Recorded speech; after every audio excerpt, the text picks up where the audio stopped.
যে আম্মু গিমা শাক কেটে রেখেছে, বেঁচে রেখেছিল। গিমা শাকটা বাঁচতে অনেক সময় লাগে। এই যে পেঁয়াজ, আলু, আমরা গিমা শাকে এরকম নতুন আলু এরকম করে ছোট ছোট করে কেটে রাখি রান্না করার জন্য। এরকম করে ভালো করে সুন্দর করে এখন আম্মা হাতে মাখিয়ে রান্না করবে, ধুয়ে রেখেছিল। এখন কাঁচামরিচ কেটে দিচ্ছে। কাঁচামরিচ দিয়ে রান্না করলে কিন্তু অনেক স্বাদ হয় তরকারিটা। এই তো আমাকে তো কাটতে বলছিল, আমি কাটতে পারতেছি না, তাই আম্মু কাটতেছে। ঝাল ধরবে হাতে, ঝাল ঝাল ধরলে তো বুঝতে পারতেছেন কতটা ঝাল ধরে, জ্বালা করে একদম। কাঁচামরিচগুলো অনেক ঝাল কিন্তু থাকে। সুন্দর করে আম্মু কাঁচামরিচগুলো কেটে নিচ্ছে কাঁচি দিয়ে। সবুজ কাঁচামরিচ দিয়ে এরকম সবুজ সবুজ গিমা শাক রান্না করলে কিন্তু খেতে দারুণ হয়, তাই না?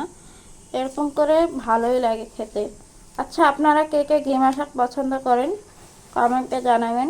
গিমা শাক আপনারা কে কীভাবে রান্না করেন বলবেন তো কমেন্টে। তো লবণ দিয়ে দিচ্ছে, তারপরে এখন হলুদ দিয়ে দিবে। এই তো হলুদ দিয়ে দিচ্ছে। কোনো মশলা ইউজ করবে না, শুধু হলুদ, লবণ, গুঁড়ামরিচ, ধনিয়া গুঁড়া আর তেল, কাঁচামরিচ, পেঁয়াজ দেখতেই তো পেলেন। এরকম করে সুন্দর করে হাতে মাখিয়ে রান্না করবে। রান্না করলে অনেক মজা লাগে হাতে মাখিয়ে গিমা শাক। গিমা শাকটা অনেক তিতা, তবে কিন্তু তিতা খাওয়া কিন্তু খুব উপকারী ডায়াবেটিস রোগীদের জন্য হোক বা অন্য অন্য কোনো রোগীদের জন্য গিমা শাক খুব উপকারী। এই গিমা শাকটা কিন্তু আমার পছন্দ না তেমন, তবু খাই। খাওয়ার খাওয়া খাইতেই তো হবে, সেজন্য খাওয়ার চেষ্টা করি। একটু সামান্য একটু জিরা গুঁড়া দিয়ে দিছে। এখন তেল দিয়ে দিবে, দিয়ে দিল এখন তেল। এখন হাতে মাখিয়ে নেবে সুন্দর করে।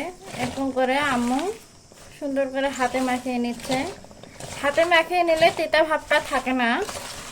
আপনারা তো মানে যারা যারা খান তারা অবশ্যই জানেন গিমা শাক কীভাবে রান্না করতে হয়।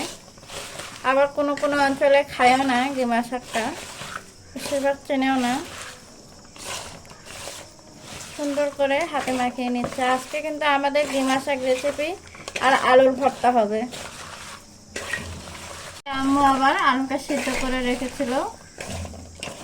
চটকে এভাবে আম্মু হাতে মাখিয়ে নিচ্ছে। দেখুন অনেক সুন্দর লাগতেছে। যত মাখতেছে তত যেন কালারটা ফুটে উঠেছে।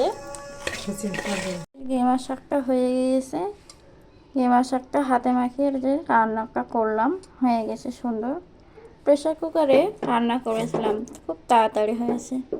এরকম গিমা শাক খেতে কার না ভালো লাগে বলুন, তাই না?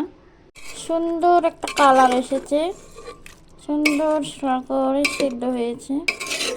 দেখুন সব কিছু ঠিকঠাক আছে। তো এই তো আমার গিমা শাকটা তৈরি হয়ে গেছে। আমার রান্নাটা কেমন লাগলো জানাবেন। আসসালামু আলাইকুম, সবাইকে শুভ সন্ধ্যা। ধন্যবাদ সবাইকে।